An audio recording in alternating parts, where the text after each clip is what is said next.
Mark Cohon, the former commissioner of the Canadian Football League, he did an outstanding job, by the way. I think I look at his tenure and what he did. He's always been a high performer, but never as good as when he joined us in studio about 3-4 years ago, I want to say. It was just when David Stern had gone on Jim Rome, and they got into this thing about controversies, about were drafts fixed in order for certain teams to do better. And I heard it that day. It made the rounds because there was a real blasting back and forth between Jim Rome and David Stern. So I figured, well, with Mark Cohon coming in studio, would he have a similar conversation with the fake Jim Rome? And by the way, it was done live. There was some scripting because we wanted to follow it. We wanted to do a good parody. So there is only one take. This is the commissioner of a professional league in North America who is literally now a part of a radio play. It was brilliant. It was so much fun. And when we come back on the other side, we'll play a little more Mark Cohon, what he's doing now with the Georgian Bay Spirit Company. But first, Mark Cohon, then commissioner of the CFL, with the fake Jim Rome. Hey, T.O., what up? What up? It is Thursday, and a great Thursday, and I will tell you why. The commissioner of the Canadian Football League has joined me here in studio, and it's certainly great to have you, Commissioner. Thanks for coming in. Good to be here. But I do have to ask this question. With the trade, with Ricky Ray going from Edmonton to Toronto, it's produced the usual round of speculation that maybe that trade was fixed. I know you appreciate a good conspiracy theories, just like the next guy. Did you fix that trade? Oh, the fake Jim Rohn. I have two answers for that one. I'll give you an easy one. No, and I'll give you another statement. Shame on you for asking that. You know, I understand why you would say that to me. I also wanted to preface it by saying it respectfully. I think it's my job to ask. I think people wonder. No, it's ridiculous, but that's okay. I know you think it's ridiculous, but I don't think the question is ridiculous because I know people think that. I'm not saying that I do, but it's my job to ask that.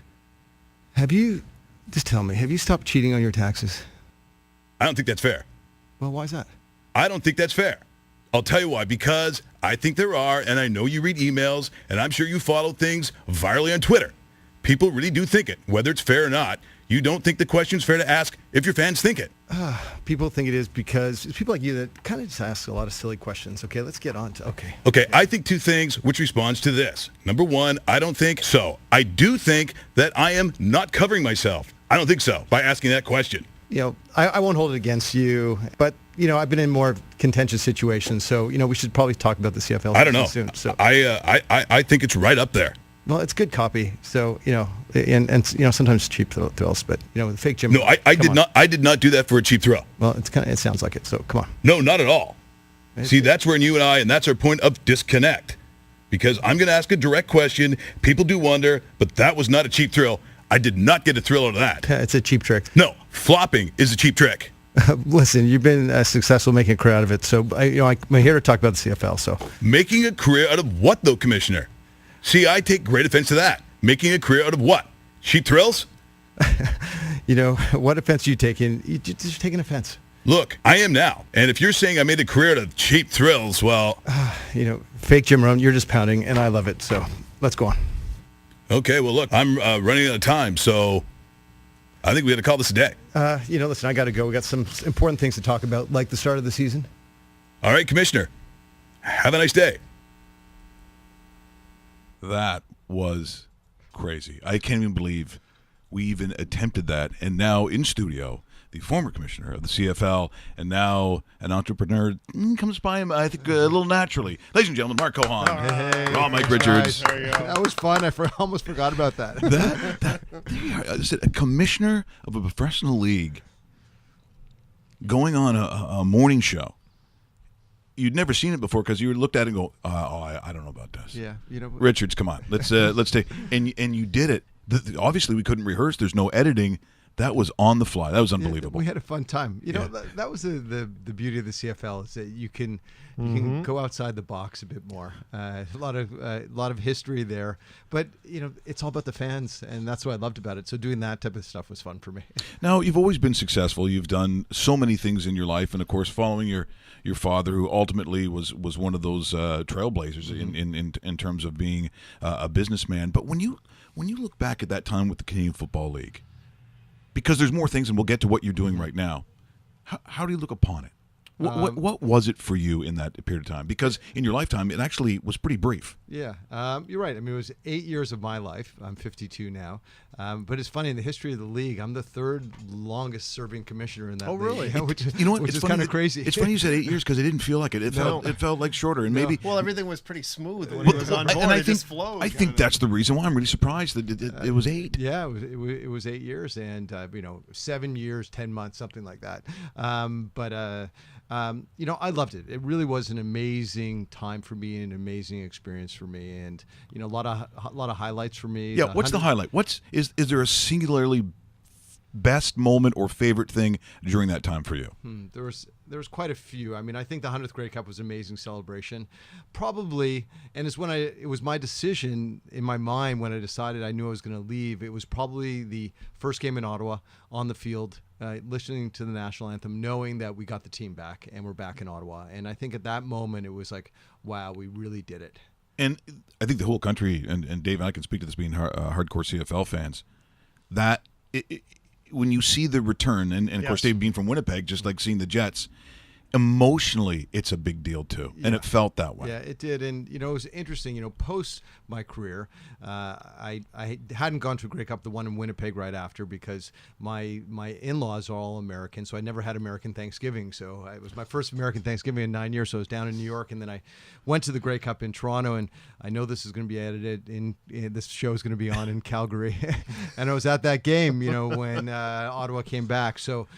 All the Stampeder fans are going to be pissed off at me saying this, but I had a little, favoritism in my heart, based on all the work I did in getting Ottawa back at that Grey Cup. But I would say Ottawa was the highlight for me. Let me ask you about the Ottawa for a second, just because, we are speaking to a former commissioner and so forth. We had Jerry Organ on this week, former kicker with the Rough Riders, and he said when the Rough Riders, the Red Blacks came back, it was exciting for everybody, but the alumni didn't catch on to the word red black right away. But he says now it's just normal. It just feels normal. When you first heard the Hunt group saying it's going to be red black, Mark, what do you think? What was going through your mind? Yeah, and be honest. This is Jim Rono. Don't lie. I remember Roger Greenberg, John Ruddy, Jeff Hunt calling me and said, we decided on red black, and I said, can I say what the. That's what I thought. I said, "What is a red black?" I said, "This is not the All Blacks." I said, "Yes." In my mind, I was thinking, okay, a little bit more traditional, and I, as the commissioner, actually had the power to veto it. But as a new ownership group, they were pretty adamant about it. So I said, we'll give you 3 to 4 weeks. Go back to the table, do a whole bunch of research with fans. Yeah. And what came back was all the young people love the name. And that's when if we were gonna switch the tide, that was it. And you look at the stadium today, and you go to a red black game, it's packed with young people, and they're having fun. So based on that, they went for it. Now, if these are in collectively Ottawa the highlight, was there a low light or a disappointment or something even now you look back upon in hindsight and go, okay, this was the thing that was the toughest, or the lowest, not maybe the lowest, but the most disappointing, or something you would have done differently? What was the hardest part of that? So I think, the hardest part, because I had a good relationship with the players, was probably our final labor negotiation when we removed the salary cap. And it was, it came down to the wire. I've been a fit guy all my life. I lost like 8 or 9 pounds that over the last month. And I was like, it was stressing me out, even though at the time you couldn't show that stress to anyone. But in the end, it made some of the team stronger. And I think that will be some of the challenges moving forward for Randy as he goes into the next labor negotiations. I thought he was an excellent choice too, by the way. So do I. I think he's doing an awesome job. I'm actually very proud right now where the league is and where it's going, and I think it's in good hands with him. So you leave the CFL after 8 seasons, and you kind of sit back. And I remember a lot of people saying, "Oh, he's going to go here. No, he might be part of maybe the NHLPA. He might be this, might that." What was the time process of deciding where you are? And obviously, you're doing a number of things, including Georgian Bay right now. But that thought process of where your direction is going to go, because there's still a lot of working years in all of us, including you. Yeah, so how tough was that? It's really interesting. A lot of people thought, I remember the media speculating, Mark's going to take on another big role in sports. Yes. He's going to go back. He's a dual citizen. His wife is from New York. He's going to go back to the States. And Suzanne and I really sat down with our daughter Parker at the time, and there was a couple of things. We said, we love Canada. The country's been really good. We came back here 15 years ago after my international career in sports.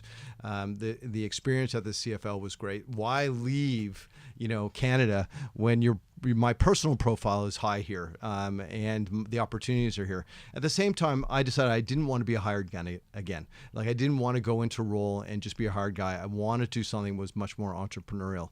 So, started to explore some different things. It was interesting. My older brother, Craig, and my father were partners with Guy Liberté and Cirque du Soleil in Russia. You mentioned about my dad with McDonald's. Okay, that I did not. Yeah, they did that. Honestly, I did not see that one coming. Yeah, so for a while, right after the CFL, my brother and I were working on this new touring concept with Cirque, but in the end, it was just too costly to try and pull together. It was an interesting idea around sports. So kind of think of Tough Mudder on a touring show, but you're the participant and everyone's watching it happen. Wow. Sort of a neat concept. Sure. But as we were working on that, we realized Guy sold 90% of Cirque. New investors came in and sort of changed the culture at Cirque. And I got a few different phone calls, and I said I was really opening myself up to doing different things. Phil King, you remember Phil from TSN. Yeah. Phil was on the board of the Junos, CARIS, the Canadian Academy of Recording Arts and Sciences, and they said they were looking for a new chair. And they thought the Junos are really the Grey Cup of the music industry, and they needed some help in turning that around. So I became the chairman of the Junos about almost 3.5, 4 years ago, and have been loving that. And the Junos have been doing a great job. Canadian talent in music right now has never been higher around the world. From Bieber to Drake, which I'm going to tonight to see Drake with my daughter, 12-year-old. Yeah, you'll fit right in. Yeah, exactly. Take my 12-year-old daughter. It's like, why do you think I'm going to Drake? It's because my 12-year-old daughter's going, and my 17-year-old niece is. She's going. Parker's 12. 12 now. I know. Time flies. Snap. So the Junos were great. And then about 2 years ago, I was up at my friend's farm up in Creemore area, and I was drinking this Gin Smash product right here. And I said, wow, this is really delicious. And his wife said, well, you're going to meet the owner of the company. And I'm like, what do you mean? Well, it's my brother-in-law. So Gin Smash launched about 2 years ago. And I met Denny, who's the co-founder of the company. We hit it off that night. We were drinking some of his gin at the time. And I said, I love Canadian brands. Did the CFL, involved with the Juno Awards. I really know this country well. And at the time, it was only him and his partner, and his partner was working on their advertising industry, his business, and they had one office person, Michelle. And I said, I'd love to become an investor and your partner in this. And 2 years ago, I got involved with it, and it has been an amazing run. Well, let's talk about that when it is launched, because in here, certainly in Ontario, I've never quite seen a reaction that Gin Smash got.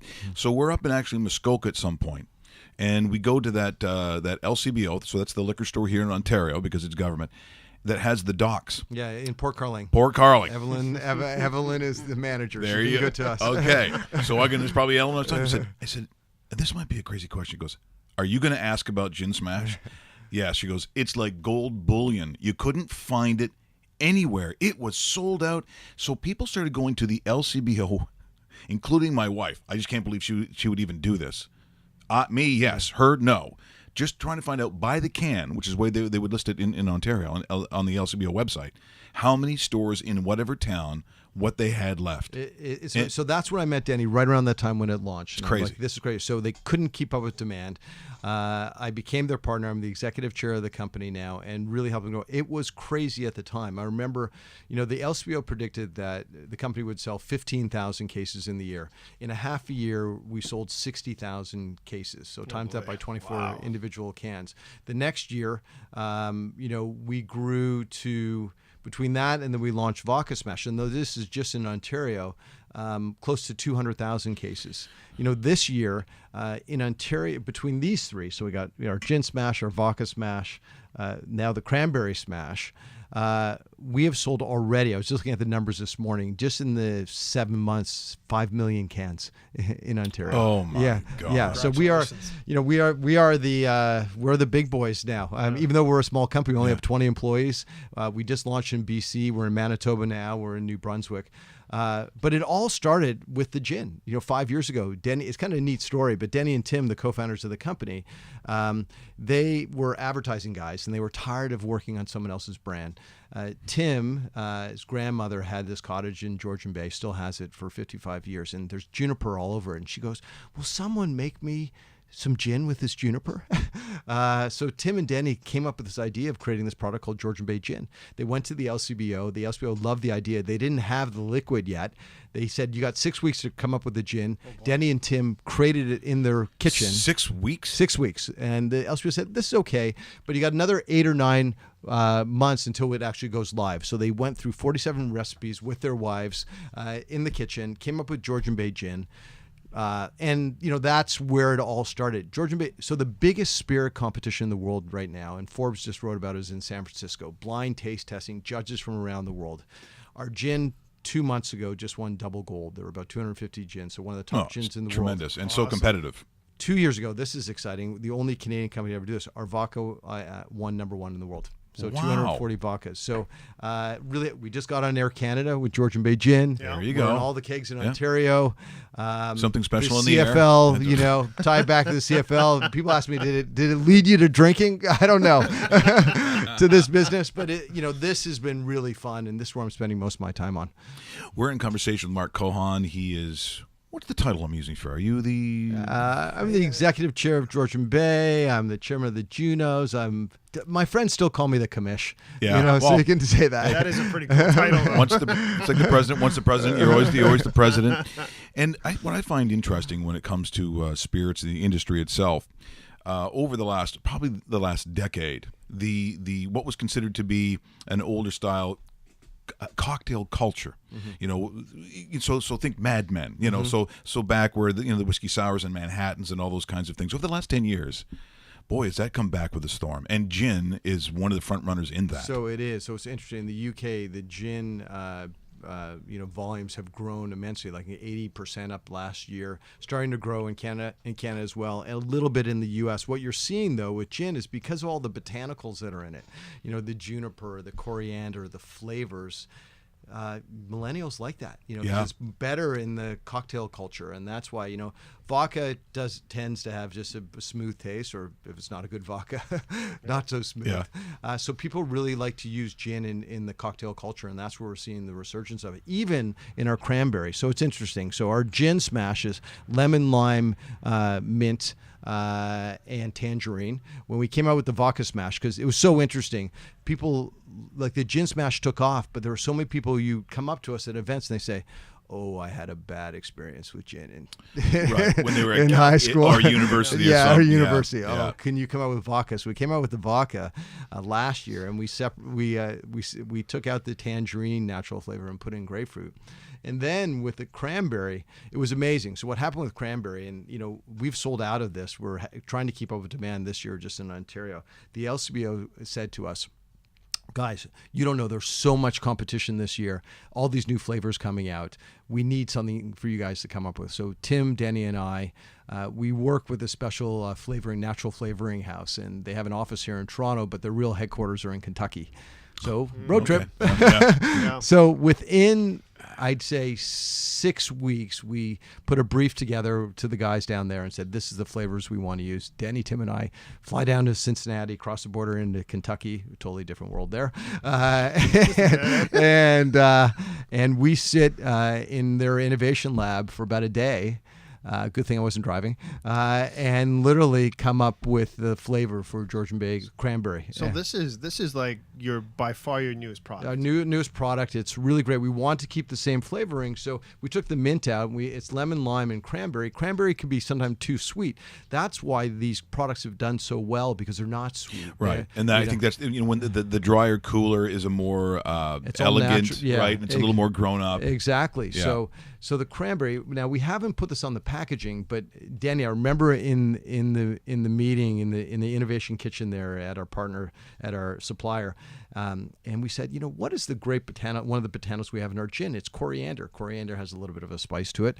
I said, let's put some natural coriander flavor in the cranberry. So that cut the sweetness of it, and it created this amazing product that people love today. So, and so next year, I think, once we get all of our production up, this could rival the original Gin Smash in volumes. Wow. Yeah. I mean, that is a real success story. And again, trying to maybe, if not find the right trend, trying too much to not follow it, because the second guy never does as well. Right. Like, you've got to be first. And when you start talking There's so many people following us now, and you can see yeah, their numbers. absolutely. Yeah, Yeah, and sure. Like, our numbers are like this, and their numbers are like this. Well, Bud Light Lime comes out back whenever it did, Yeah. and you couldn't find that anywhere. And then the lime beer copycat Right. Sure. was just, but they never really succeeded in having those kinds of Capturing. numbers. Yeah. But with the liquor industry, it's so finicky, Right. That you can be in one year and out the next. I mean, it's just the way it is. So if the product doesn't, and again, I think with its main ingredient, like anything that's food based. So if you're a steak restaurant or a meat, then you have to have the finest beef at its core. Yes. Has to be that. So what I think is interesting is here are these guys who come up with an idea and have 6 weeks in a kitchen trying to come up with, like, basically, I don't know, a still in the kitchen. Yeah. I don't even know if that's legal. And so you got to sit there and make the stuff, and they hit like the greatest home run of their lives. What a great story that is. I had the chance of meeting them, and what I was able to bring to the table was the ability to scale, the ability to take like the CFL, to take a product that has some great potential and make it better. And that's what I've been able to do with these guys and help them grow the business, which has been so much fun. Do you have anything else on the horizon? I'm not trying to jump the shark we here, do, but is there uh, something you might be able to hint at? Maybe is there a rum flavor coming out? Not a rum flavor. I can't tell you what flavors Okay. because I know all of our competition will be listening. Fair enough. Yeah. But we have 3 flavors that everyone in our company of our Smash products have tried. Yeah. So we're building our pipeline, our innovation pipeline for next year. I don't know if 3 will come out with 3, but we have the flavors. As you said, this industry can be very finicky. So we look at the Gin Smash sort of, if you think of Smirnoff Ice, when that launched in the 90s, they did 4 million cases just in Canada. Oh my God. Which is big monster company. Dave and I, we got to come up with something too. Exactly. Maybe some sort of lima bean coolers. Yeah. I don't know. I'm still working on it. I'm just they'll throwing it out do there. about a little over 1 million cases now. Went down, but their Smirnoff Ice is their core, and then they have all these different flavors. So we view the Gin Smash as sort of that's the mothership, and then we'll tweak the flavoring on it. I even drink the Gin Smash, which is amazing, and Aperol is really popular. It is very popular. Take our gin. Put a little bit of gin in it, take the Gin Smash, and add a little Aperol to it, and it's an amazing cocktail for the summer. The one that I'd say for the last 4 weeks that we sort of fall in love with. So, and we did. We went out and I said, okay, support our buddy. So we go out, we get the Georgian Bay gin, and with a sort of a Tom Collins. Well, actually not Tom Collins, like an old fashioned glass. Right, yeah. So tons of ice, the gin, tonic, and then fresh pink grapefruit. And it was, you would have thought that there was more to it. Okay. But that again, that's what I'm saying, that the core ingredient provides everything you need, all those subtleties, all those. Well, we created for David Eisenstadt at the Keg. I remember meeting with David, and he was the CFL sponsor. So when I became involved with this, I emailed David and I said, "Hey, I'm in the booze business now. You're the biggest, you're the biggest buyer of booze in Canada. Would you try our gin and our vodka?" And we met at one of his stores, the Shore Club here in Toronto. Sat for 3 hours tasting all the products. That was a fun night. But we designed a Georgian Bay Gin Caesar. that is yes. delicious. That's interesting. The cake Now, Caesar yeah, is super yeah. So popular. that was, Yeah. on the winter, we now have a new product in there called the Slam Dunk. This is just in Ontario, which is both gin and vodka and a little bit of a fortified wine. But our Caesar was amazing. It was dill. It was pickles in it. It was delicious. You just don't put any spice in it because the natural flavoring of the gin comes through, and it's one of my favorite Caesars.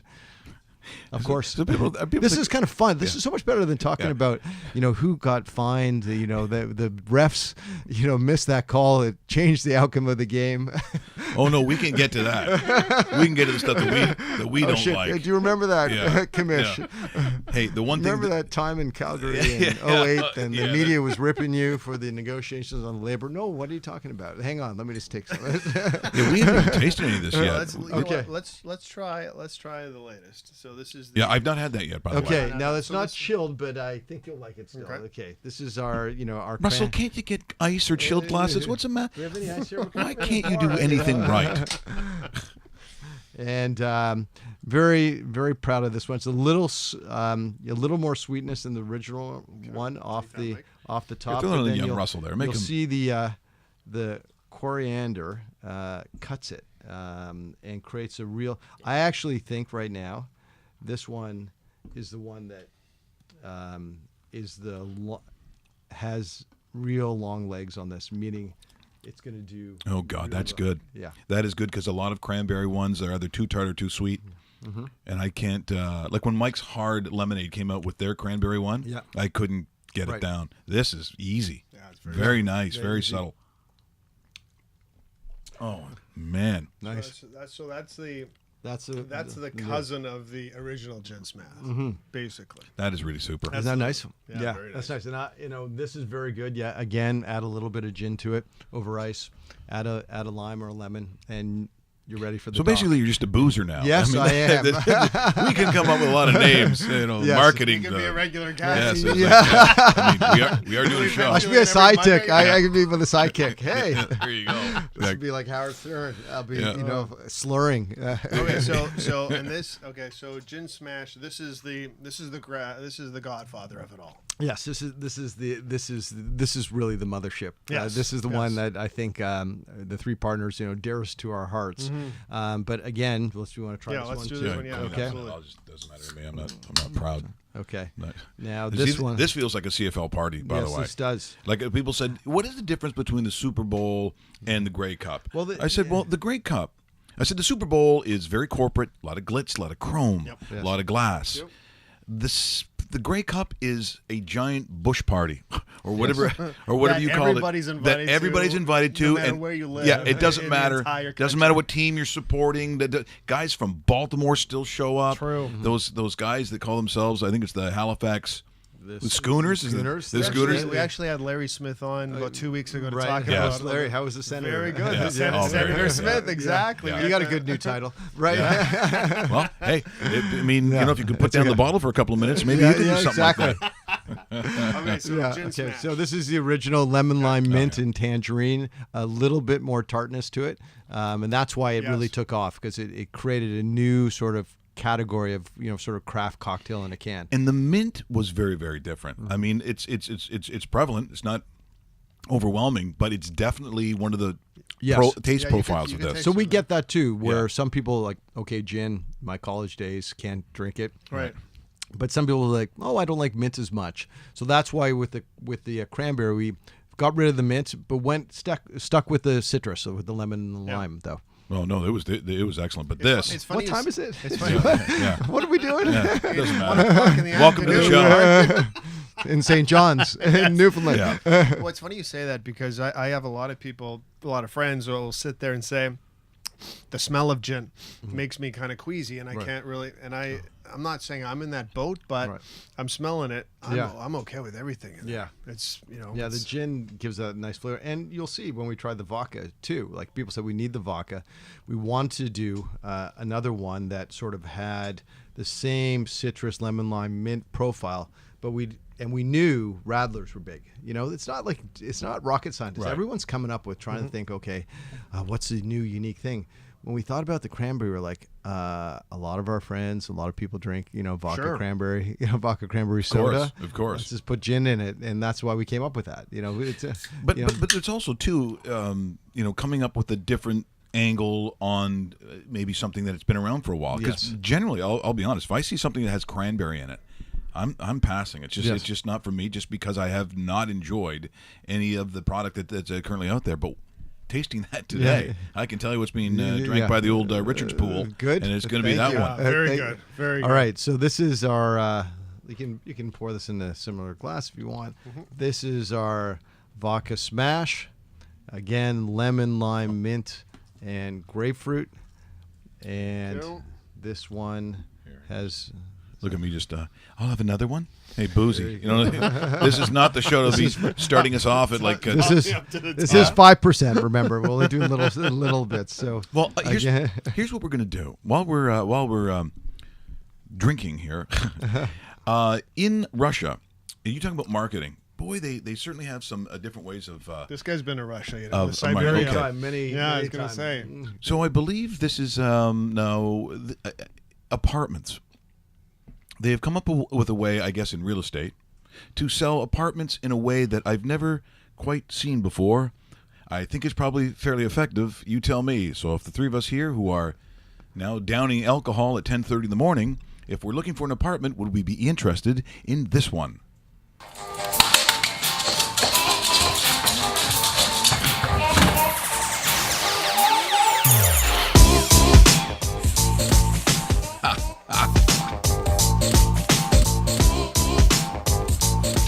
So see, that's featuring the windows Тимон? and Тимон, the кто пришел? hardwood Кто пришел, floors, Тимон? obviously. Встречай. The vodka is And the, Привет. dog. Заходи. look at this. Тимон, так ты встречай, барышня-то пришла. Ты чай налей, что ли, ботинки сними, ну там, не знаю. Very Я вот, interesting. как говорю, не очень люблю общаться, поэтому Настя мне man. будет That's- помогать показывать вам квартиру. Она здесь So, первая. Mark, would you be? Maybe they need a chairman for that Interesting. company.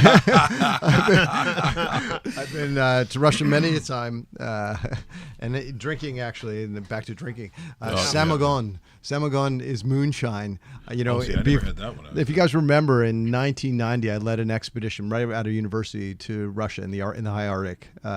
I spent 6 weeks in Siberia. And, You did what? Yeah, it was Because before you I- were working at the Toronto Zoo. So I right? remember I was a And then- zookeeper in high Yes. school. I went to university in the States, and What school were you in the States? I can't went to remember. Northwestern. Oh, that's right, Northwestern. Yeah, Okay. they're a good football team now. You Yeah. know, Yeah. not when I was there. No, Yeah, they've their had best some- year. they've had their some lean years, they yes. went- their best year I think was 4-7. I was there, and like we tore down the goalposts. But I saw this film. This was right when my dad was doing work in Russia. I saw this film about 9 Soviets and 4 Canadians that trekked across the North Pole, and I like, wow, I'd love to do that. I was interviewing for jobs my third year of university, and then going into fourth, and I was going to get this job at an advertising agency. And I said, I saw this film about these Soviets and Canadians that trekked across the North Pole. I'd love to kind of do this with students. And the guy said, I'm going to hire you, but go do this. So I came back to Canada after university, set up this charity called Youth Challenge International that's still around today, and it sends students on science and service expeditions around the world. The first one we did was in Russia. Wow. So it was an amazing experience, and that is how I got into sports, because one of the guys that I got to sponsor, so I had 30 students on the expedition, and each student had to raise $6,000 at the time. And I got a family friend from LA to sponsor one that gave $3,000 to one of the students. When we were in Russia, he was a big agent out in LA, sports agent. He became the deputy commissioner of Major League Baseball, Steve Greenberg. You know him, remember Hank Greenberg? Yes. Yeah. Yes. So he was working for Faye Vincent, and I got back from Russia in the high Arctic. After doing this amazing experience, learning about leadership, we had it filmed on Much Music. We did a documentary, and Steve hired me to go work at Major League Baseball. So that's how my career started, because of Russia. And so there's the link into the ad. Yeah, let me rewind that a little bit. Your time at the Toronto Zoo, I know it was high schoolish, but were you just doing that as a part-time job, or was that something you actually thought, no, this could be something I am doing the rest of my career? Like, So I have a real passion for wildlife. I Yeah. just, I see a bird. Well, maybe not as much. Not really an ornithologist, but I just love wildlife, animals. So when I was in high school, summer job, I got it at the zoo, and then sort of the Russian opportunity. When I thought about going to the Arctic, and then, about 17 years ago, I was about to get married, called the wedding off 6 weeks beforehand, and I'm like, okay, what am I going to do? I better leave town. I went to, this is well before the CFL, maybe 18 years ago. I went to Sumatra, to Indonesia, to volunteer for a month with a scientist to study wild orangutans, and that was an amazing experience. So I keep on doing this. I was on the board of the World Wildlife Fund. About 10 days ago, I just got back with my daughter Parker, who's 12. We did a 6-day wild rafting trip in Idaho, whitewater rafting. Oh, very nice. Totally disconnected. It was 4 dads, 8 kids, and it was an amazing experience in the Middle Fork of the Salmon River. And it's one of the most remote parts of the 48 contiguous states, and it was amazing. So I just love. It's in my genes. Sure. Yeah, unless you go to Boise State. Yeah, right. You're flying over Idaho. You're Yes. driving through Idaho. Yep. I mean, people don't realize, just sort of what the terrain actually is and how, we landed in Boise and we drove up to Stanley, which is at 6,000 feet, and then we started down from there for 6 days. It was amazing. So your total career path could have went in an exact opposite direction. Yeah, If you never caught onto the sports so it's really bug, really interesting. When my daughter now is 12 and she is okay, Daddy. Well, if you didn't do sports at the time, or if you weren't now, a bootlegger, what would you have done? Like, what would have been your ideal thing? Yeah. And I say, I probably would have been a wildlife guide in Africa. Yeah. So for my 50th birthday, my daughter, my wife Suzanne, and I, we went to Africa for 3 weeks and saw the migration in Tanzania in the Serengeti. So that I have that bug. That's I have very that cool. bug. See, so when you meet your wife, Yes. and you start telling her these Stories. adventures, yes, They're real. They're real. I swear. Because if I'm her, I'm going, okay, all right, buddy, sure. Well, I'll tell you what worked. And it comes. And your dad does what? Yeah. Oh, McDonald's? Oh, yeah, of course he does. It comes back. I tell you what works, and this was the business I should have started. So I get back from Sumatra, and the scientific name for orangutan is Pongo pygmaeus lba. That's a Latin name for it. So I get a golden retriever, and I name him Pongo. He's about 3 months old. I'm living in New York at the time, and I go out to Montauk, out to the Hamptons, out there, and I'm at this bar with my puppy at my feet. And that's when I met Suzanne. So you meet her in Montauk? Yeah, just outside. It's called it was a little clam shack called Cyril's. It's no the longer best there. wingman ever. Yeah, and I had my puppy. She saw it at my feet. Yeah. Lights out. Yeah. It worked. So I guess I have an affinity to animals because yes. it's helped me find Suzanne as well. Well, we're also going to just take a break here on ronmikeRichards.com. You're watching either on the website or the dedicated YouTube channel. Keep subscribing, as I see that you're doing.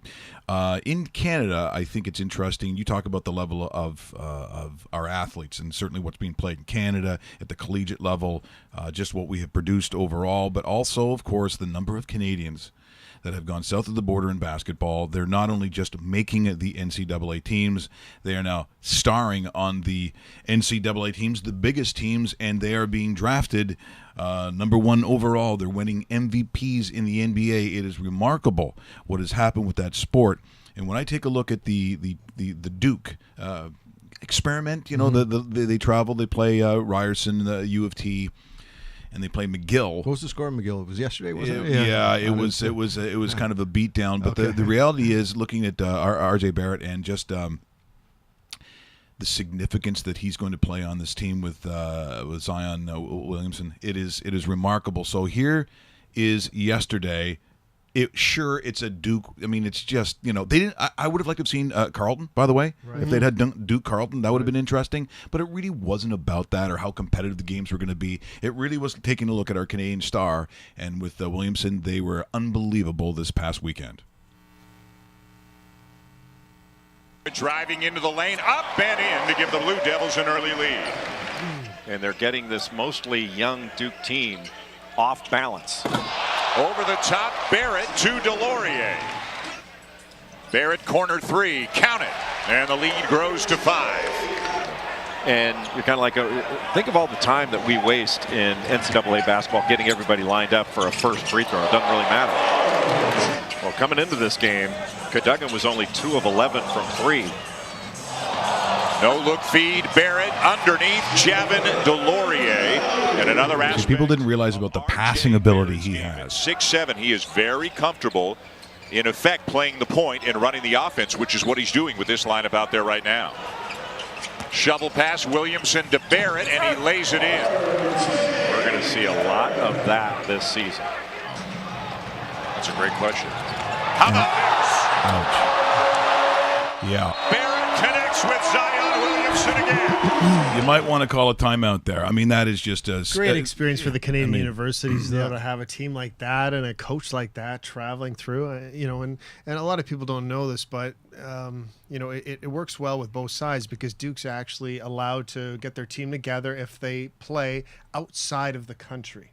They can't do that inside the country because it's against NCAA regulations. But come to Canada, go to Europe, do whatever, no problem at all. So I hope something like this is something that happens a little more often. So do I. With different universities that travel through, because it only helps. And when you're displaying a guy like R.J. Barrett. It is the amazing power of basketball. So on this flight back from Idaho, we went through Minneapolis, and there are all the young kids on the plane who were with us, eight kids. They range from 13 down to 10.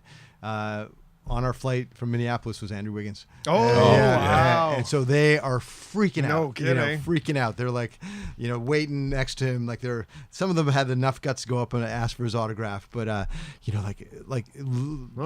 the boys were like little schoolgirls, and the little schoolgirls were just as amazed. They loved him. It was exciting. Well, and again, I think it's also about a grassroots.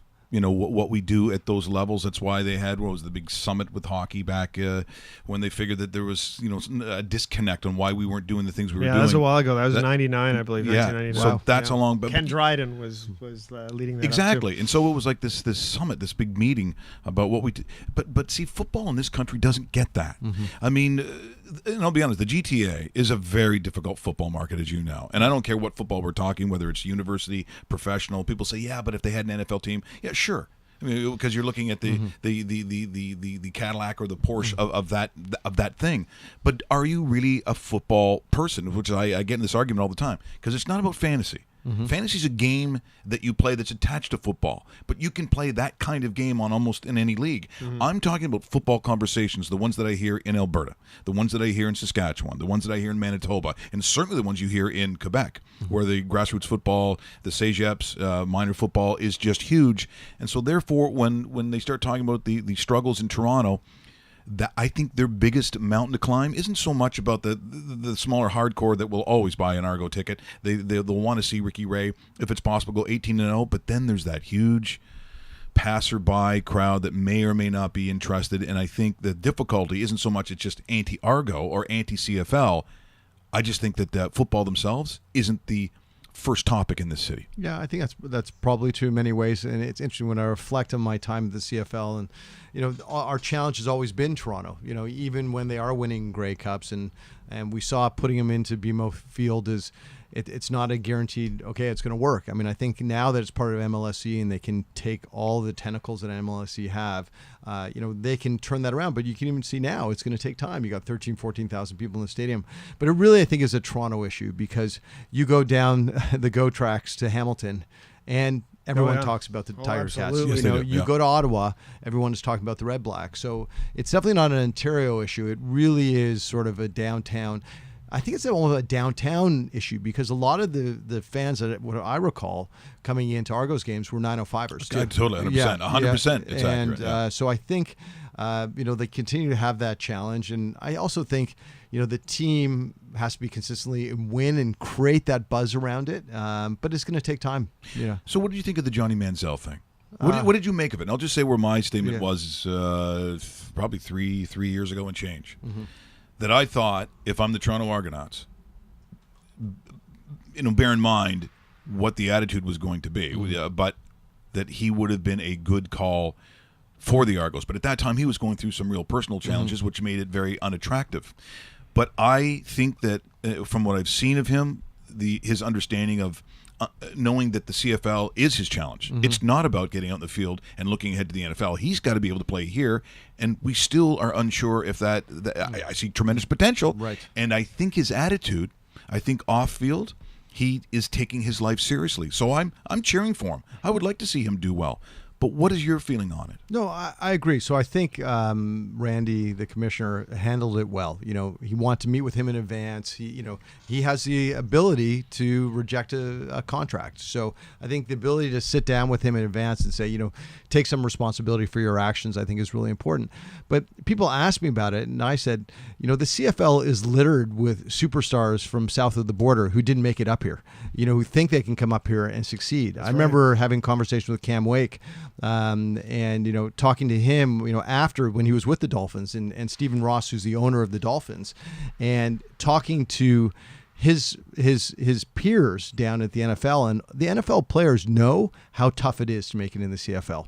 And I think it's a wait and see. We'll see how he does. There's think of who was it? Was it Locke or the Alouettes had, a Heisman Trophy winner quarterback. He was like third string after Calvillo, there's so many players who think they can do well here, and they can't because it's a tough, great game, and the quality competition is excellent. Yeah, no, that's cool.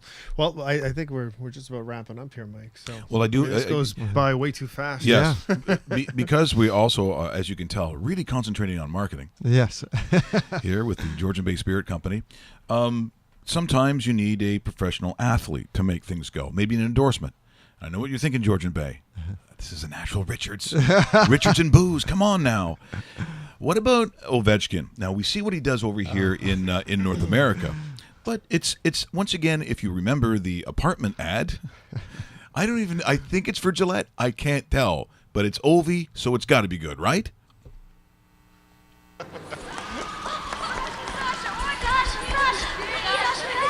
Давайте я вам дам кое-что получше автографа. Пойдем со мной.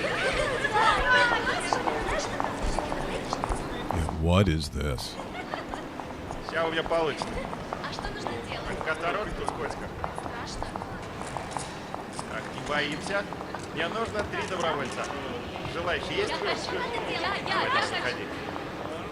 I have a feeling his condo looks like this on Friday nights. Now, look at this. Now, this is tremendous marketing. Mark, I don't know if you can... Yeah, I'm just learning.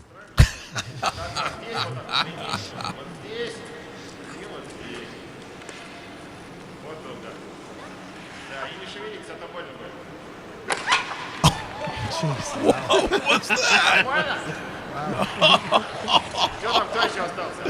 Something tells me it just doesn't quite fly the same way in North America. You saw him after the celebration Yeah. swimming in that pond, Yeah, right? that's So right. I don't know how well he'd do out in Georgian Bay with little waves. So maybe I do have my buddy Paul Coffey we just bought a cottage up in Lake Rosso, and we're near a bunch of hockey players. Lindros is right there. yeah, on the way, yeah. and very Coffey good, are yep. there, so I'm slowly nursing them into our beverages. Well, what about Kurt and Goldie up there? Yeah, I haven't met them yet. I don't know Yeah. if they're still up there, but I thought they were. Yeah. yeah. So life for Mark Cohon continues to be interesting and fun. And here's the one reason. And I've always obviously thought very highly of you. And I think that it also shows, regardless of where someone has come from. So people would say, well, yeah, sure, of course he's successful. He came from a successful family. Not always true. Not true. And they certainly don't start working in zoos. They don't take kids over to Siberia. They don't, they don't become presidents of leagues or marketing directors of alcohol companies. You are always finding ways to amuse yourself to a degree, to either to make yourself better or to make your family's life better. And I think the lesson is that you've done it in a way because you're well liked. You don't have to be the bastard guy climbing up and then going, oh my God, deal with Cohon, boy, Right. brutal. I've never heard that. I've never heard that before. And I think that's why when you took over the CFL, you did it for all the right reasons. Right. And because you loved the game, you loved the country. It's why you're staying in this country because you have options elsewhere. So I think for you to join us here today, just a small show that we have right now, which is actually growing pretty big as we speak. But boy, it's been a real pleasure to see you again. I'm so glad to see you that you're doing great. well. We're having fun. And what I will do, and this is not bribing you, I will leave this for you. Oh, tremendous. So enjoy it over time in moderation. Thanks, Mark. Yeah, All right, good seeing you guys. Once again, that is Mark Cohon with us here today. What? We just become best friends? Yup.